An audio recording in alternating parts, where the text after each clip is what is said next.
देवभूमि उत्तराखंड में केदार और प्रयाग तो 5 हैं, लेकिन बद्री 7 हैं।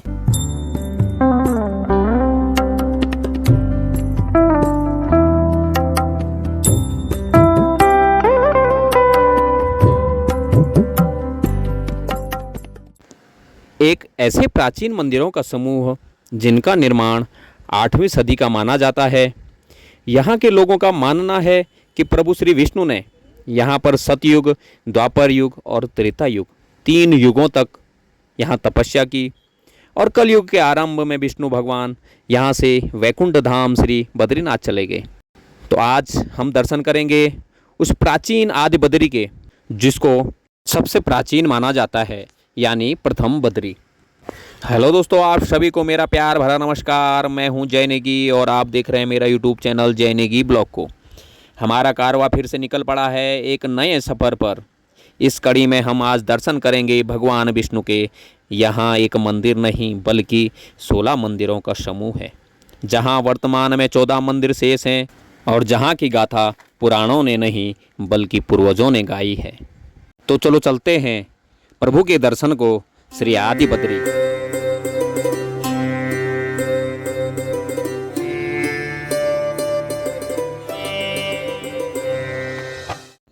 हम अभी पहुंच चुके हैं खूबसूरत संगम नगरी कर्णप्रयाग में, और यहाँ पर संगम होता है 2 पवित्र नदियों का, अलकनंदा और पिंडार नदी का। कर्णप्रयाग को कर्ण की तपोस्थली भी माना जाता है। ऐसा माना जाता है कि कर्ण ने यहाँ पर कई वर्षों तक सूर्यदेव का ध्यान किया था और इसी स्थान पर कर्ण को सूर्यदेव से कुंडल और कवच की प्राप्ति हुई थी। ये पिंडार नदी है जो अपने पूरे वेग से बह रही है। अगर आपने भी आदि बद्री दर्शन का मन बना लिया है तो इस पिंडार नदी को अपना साथी बना लीजिए। जब तक ये साथ चलेगी तब तक साथ चलते रहना। कर्णप्रयाग में आपको ये चौराहा दिखेगा। यहाँ से अगर आप सीधे बाएं हाथ पे जाएंगे तो श्री बद्रीनाथ यहाँ से 119 किलोमीटर पर स्थित है, और अगर आप दाएं हाथ पे नीचे उतरेंगे तो यहाँ से आदि बद्री 17 किलोमीटर की दूरी पर स्थित है।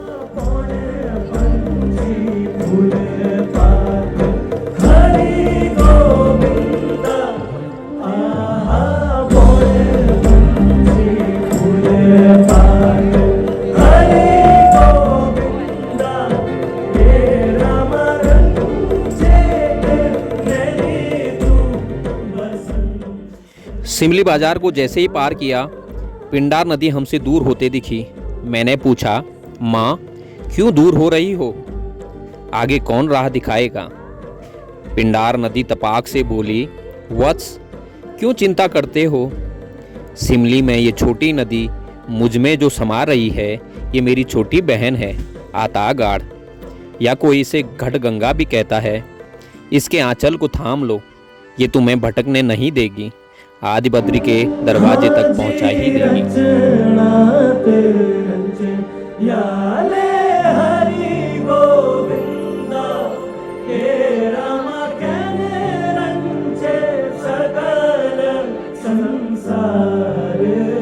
घटगंगा को पार करते ही आपको 2 रास्ता दिखेगा। इससे हमको यू टर्न लेना है, जो कि आदि बद्री होते हुए उत्तराखंड की राजधानी कैथसैंण को निकलता है, और सीधे रोड नारायणबगड़ होते हुए ग्वालदम के लिए निकल जाती है। हम आदि बद्री पहुंच चुके हैं और अब यहाँ से जो मंदिर की दूरी है वो मात्र 200 मीटर की दूरी पर ही स्थित यहाँ पर मंदिर है। और मेरे पीछे है खूबसूरत प्राकृतिक सुंदर पहाड़ियों के बीच में बसा हुआ एक छोटा सा बाजार आदि बद्री।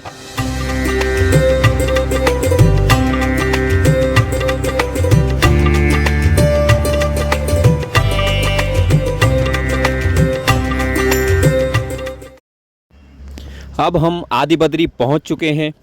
आदि बद्री मंदिर के समीप ये प्राचीन मंदिर रोड से ऐसा सटा हुआ है कि समझ ही नहीं आता कि रोड किनारे जो दीवारें हैं वो रोड की हैं या प्रभु विष्णु के मंदिर के प्रांगण की हैं। यहाँ सड़क के किनारे ही बहुत सारे मंदिरों का समूह दिख रहा है। इन मंदिरों के समूह में कोई भी इतना विशालकाय मंदिर नहीं है कि इसे बहुत दूर से देखा जा सके। और अगर कोई कर्णप्रयाग से यहाँ अगर आना चाहे, सिर्फ 2 ही घंटे में कोई भी कर्णप्रयाग से यहाँ आकर दर्शन करके फिर कर्णप्रयाग वापस पहुँच सकता है। मैं खिलाता हूँ, मैं चल यहाँ पर कटो, ढंग से खिलाता है। जय लक्ष्मी नारायण, जय बद्री विशाल। मंदिर में प्रवेश करते ही इन मंदिरों की स्थापत्य और प्राचीनता इन मंदिरों से झलकती है। वर्तमान में यहाँ भगवान विष्णु के मंदिर सहित यहाँ कुल 14 मंदिर हैं। भारतीय पुरातात्विक सर्वेक्षण के अनुसार पहले यहाँ 16 मंदिरों का समूह हुआ करता था, जिनमें से 2 मंदिर नष्ट हो गए और अब यहाँ पर 14 मंदिर बचे हुए हैं। मंदिर निर्माण को लेकर यहाँ पर कई मान्यताएं हैं। यहाँ के लोग कहते हैं कि भगवान बद्री विशाल की तपस्थली यहीं थी। सतयुग, द्वापर युग और त्रेता युग, 3 युगों तक भगवान बद्री विशाल ने यहीं पर तपस्या की। कल युग के आरंभ में जब वे यहाँ से जाने लगे तब देवताओं ने उनसे यहाँ रुकने की प्रार्थना की। श्री हरि ने कहा कि अगर विश्वकर्मा रात भर में मंदिर निर्माण कर दें तो वे यहीं रुक जाएंगे। पर प्रभु श्री बद्री विशाल की माया ऐसी हुई, विश्वकर्मा रात भर में मंदिर को पूरा नहीं कर पाए और प्रभु श्री बद्रीनाथ वैकुंठ धाम श्री बद्रीनाथ चले गए।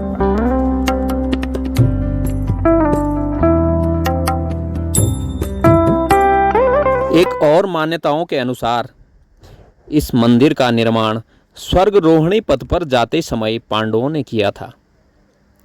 कुछ मान्यताओं के अनुसार आदि गुरु शंकराचार्य ने इन मंदिरों का निर्माण 7वीं से 8वीं सदी में कराया था, जबकि भारतीय पुरातत्व सर्वेक्षण विभाग का मानना है कि इन प्राचीन मंदिरों का निर्माण 8वीं से 11वीं सदी के बीच में कत्यूरी वंश के राजाओं ने कराया था।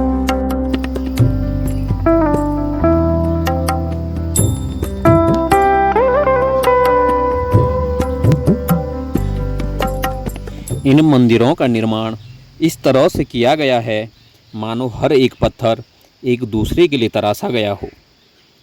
आज टेक्नोलॉजी के ज़माने में मशीनें हैं, केमिकल्स हैं, सीमेंट हैं और तब भी प्रोजेक्ट की उम्र 10 साल बमुश्किल से। और इन मंदिरों का निर्माण कैसे किया गया होगा, कौन सी टेक्नोलॉजी से किया गया होगा कि युगों युगों की गारंटी, हर पत्थर पर युगों की गारंटी, अपनी जगह से आज भी टस से मस नहीं। मंदिर के पीछे ही हमको कुछ टूटे हुए मंदिरों के अवशेष दिखे जिनको संभाल के रखा गया है, पर हमारे पास गुरु शंकराचार्य की वो विद्या अब नहीं है कि हम इन जैसे मंदिरों का निर्माण कर सकें। काश कि ये विद्या विलुप्त न हुई होती, हम कम से कम कंस्ट्रक्शन के कामों में बगैर सरिया, बगैर सीमेंट, बगैर केमिकल, बगैर इंजीनियर वगैरह वगैरह के विश्वगुरु होते।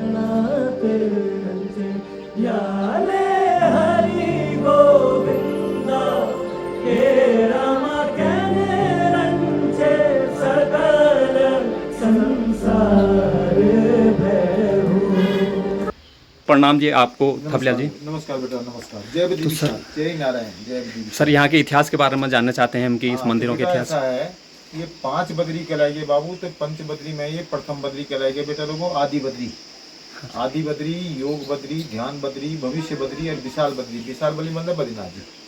तो बद्रीनाथ है बेटे लोगों, यही भगवान विष्णु जी हैं। मेन मंदिर उन्हीं का है, भगवान विष्णु जी का। लेकिन भगवान जी वहाँ क्या है, पद्मासन में बैठे में, वहाँ भगवान जी बैठ के ध्यान कर रहे हैं बद्रीनाथ में।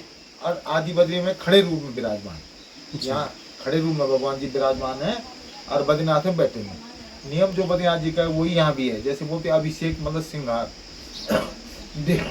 डेली सुबह होता है बेटा 5 बजे अभिषेक, दोपहर को भोग होना, शाम को होता है शयन आरती। बेटे लोगों साल में यहाँ पे 1 महीने होते हैं भाई कपाट बंद, यहाँ भी कपाट बंद होते हैं। बद्रीनाथ में होते हैं 6 महीना, आदि बद्री में 1 महीना, पूष मास बोलते हैं ना, जो दिसंबर के बीच में। नहीं, दिसंबर 16 दिसंबर को बंद होता है। 16 दिसंबर को बंद होगा हर साल। और 14 जनवरी का होता है ना मकर संक्रांत, वो दिन कपाट खुलते हैं। ऐसे करके पहले यहाँ पे 16 मंदिर का समूह था, अभी मौजूदी में 14 मंदिर मौजूद हैं। जैसे मेन मंदिर भगवान विष्णु जी का है, उन्हीं के सामने उनके बहाने गुरु जी, बराबर में अन्नपूर्णा माता, लक्ष्मी नारायण, सत्यनारायण, शिवा, काली, हनुमान जी, गौरी शंकर जी, जानकी, राम लक्ष्मण सीता, काली मंदिर, ऐसे करके बेटे लोगों 14 मंदिर का समूह है बाबू यहाँ पे लेकिन पंच बद्री में प्रथम बद्री कहलाएगा बेटे लोगों आदि बद्री। भगवान विष्णु जी आदि बद्री में, भगवान विष्णु जी बद्रीनाथ। यहाँ भगवान जी खड़े रूप में तपस्या में है, बद्रीनाथ में बैठे हैं। जय बद्री विशाल। आप एक कहानी है, कहावत ऐसे मानते हैं, ऐसे पूर्वजों ने कहा है कि मैंने भी सुना था कहानी कि मानते हैं कि 3 युगों में भगवान विष्णु ने पहले यहाँ पे तपस्या की थी, सतयुग, द्वापर युग या त्रेता युग। हाँ मतलब शुरुआत यहाँ से है। तपस्या तो कितना किया ये मैं नहीं बता सकता हूँ आपको, लेकिन जब आदि गुरु शंकराचार्य ने जब बताते हैं बद्रियों की स्थापना की तो शुरुआत यहाँ से है। यहाँ से की? हाँ आदि, आदि मतलब पहला, हाँ। प्रथम बद्री, आदि बद्री, लास्ट है बेटा भविष्य बद्री, तपोवन में जहाँ प्रतिमा तैयार हुई। भगवान विष्णु जी बद्रीनाथ में है, भगवान विष्णु जी आदि बद्री में। आदि बद्री, जैसे कि इसके नाम से ही ज्ञात होता है कि ये सप्त बद्रियों में सबसे प्राचीन बद्री है। कहते हैं कि पहली बद्री के रूप में आदि गुरु श्री शंकराचार्य ने यहीं पर बद्री विशाल की स्थापना की। यहाँ पर प्रभु बद्रीनाथ की 1 मीटर लंबी काले पत्थर यानी शालिग्राम की मूर्ति है, जो कि एक झलक मात्र से ही मन को मोह लेती है। यहाँ पर जो भगवान विष्णु का मंदिर है वो और मंदिरों से आकार में थोड़ा बड़ा है, और यहाँ पर जो 14 मंदिर शेष बचे हुए हैं उनमें से 3 मंदिर में ऐसे हैं जिनमें की मूर्तियाँ नहीं है। उनमें गौरी शंकर, हनुमान और कुबेर की यहाँ पे मूर्तियाँ नहीं है। जब हमने इस विषय में वहाँ के देख रेख करने वाले कुछ लोगों से पूछताछ की तो उनका कहना था कि कुछ मूर्तियाँ यहाँ से चोरी हो गई है, और कुछ समय पहले न्यूज़ के माध्यम से देखा कि वो अमेरिका में मिली हैं, और कुछ मूर्तियाँ भारतीय पुरातात्विक सर्वेक्षण विभाग देहरादून स्थित ऑफिस में है, जिन पर अभी भी शोध चल रहा है। मंदिर की वास्तुकला पिरामिड शंकु आकार की है, जो कि गढ़वाल के अन्य मंदिरों से एकदम अलग है। सभी मंदिरों में नक्काशी की गई है, सारी नक्काशियाँ एक दूसरे से अलग है। जो जिस देवता का मंदिर है उस मंदिर पर नक्काशी का भाव उसी प्रकार से झलकता है।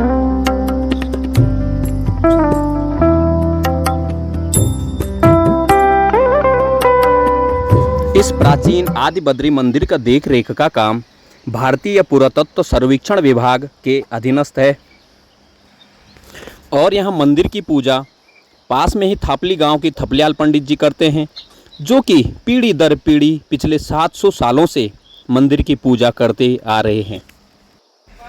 अगर आप भी यहाँ आना चाहते हैं तो नज़दीकी हवाई अड्डा है देहरादून हवाई अड्डा, और नज़दीकी रेलवे स्टेशन है हरिद्वार व योगनगरी ऋषिकेश। बस या टैक्सी से बाई रोड कर्णप्रयाग तक पहुंचना होगा, और आगे का सफ़र कर्णप्रयाग से आपको उत्तराखंड की ग्रीष्मकालीन राजधानी गैरसैंण व हल्द्वानी की तरफ जाने वाले बस व टैक्सी से पूरा करना होगा।